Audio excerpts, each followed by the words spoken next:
Oh, guys, I need to.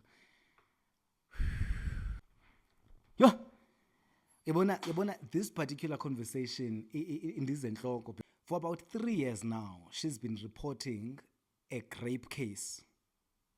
She was sexually violated by this comrade that was powerful, that is very powerful in the province of the Eastern Cape, allegedly.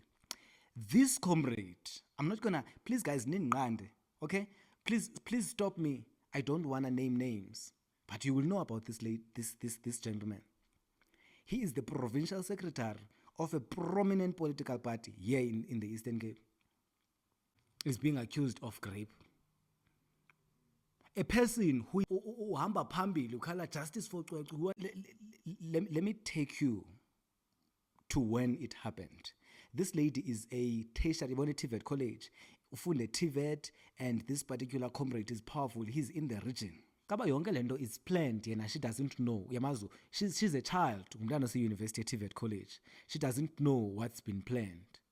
But this pimp of a friend, another comrade in this political party that I'm not going to mention at this stage, made sure that she is left alone in that hotel room, in that lodge, alone.